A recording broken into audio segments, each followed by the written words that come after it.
Cassie. How are you? How do you feel about all the allegations with Diddy going on right now? This is the first video, the first photo of Diddy's ex-girlfriend Cassie Ventura since his arrest for the shocking allegations inside this 14-page indictment. Do you feel justice is being served right now? She wasn't answering questions in New York City last night after Sean Combs was denied bond for a second day in a row. Photographers did catch her with a smile on her face and a cap covering her eyes, out with a friend. Have a good night. They were just 6 miles from where Diddy was locked up after the judge slammed him, saying the defendant is a danger. And now prosecutors are revealing new and disturbing details from the day that Diddy was seen beating his then-girlfriend Cassie in an LA hotel. Combs can be seen grabbing Ventura and throwing her to the ground. They claim Combs had been holding a freak-off in his hotel room with a commercial sex worker and that Cassie had been trying to escape. My behavior on that video is inexcusable. I was disgusted then when I did it. I'm disgusted now. Diddy apologized only after CNN broadcast the shocking confrontation worldwide. But prosecutors claimed in court Diddy texted Cassie in the days after the assault. "The cops are here. I got 6 kids. You gonna abandon me all alone?" She replied, "You are sick for thinking it's okay to do what you've done. I still have crazy bruising." Elizabeth Wagmeister, who broke the story of the video, spoke with Billy. Like with Heidi Fleiss back in the day, like with Jeffrey Epstein, there's a list, there's a black book. You get that sense that there's some people in Hollywood who are, quaking in their boots right now? I mean, look, Diddy is one of the biggest names in music, all-time history in the music industry.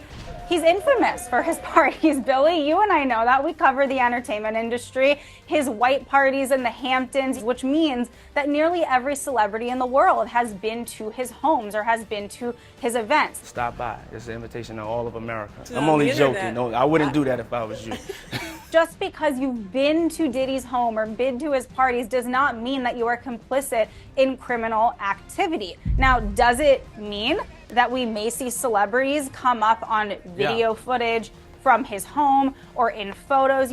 All that evidence you would imagine will be presented in court if and when there is a trial. It's that question of everyone knew, but what did they know? And, with Diddy, here's what I have pointed out, what I'll say.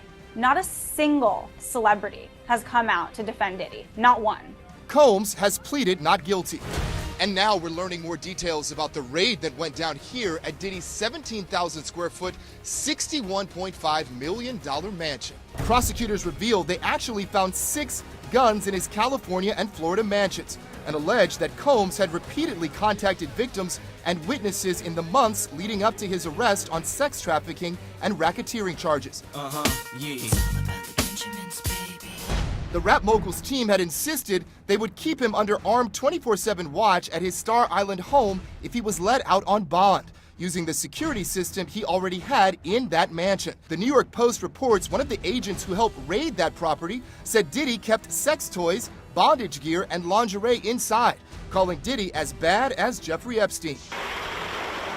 The judge ordered Combs to stay in Brooklyn's notorious Metropolitan Detention Center, which has also been home to high-profile clients like Ghislaine Maxwell and R. Kelly. Stephen Greenberg was the disgraced singer's first lawyer and spoke with true crime news host Anna Garcia. Stephen, very disturbing are the allegations here that these sex workers or others were drugged to the point where they didn't know what they were doing. A lot of the people that are involved, it looks like they were professional sex workers. So they knew they were getting into something. They probably knew who they were going to see, and they were going to be well compensated. What do you think is the best case scenario for him and worst case scenario about what he's facing? Well, the best case scenario is that he wins, and given what I've seen, that's an uphill battle. And the worst case scenario is that he's going to spend the rest of his life in jail.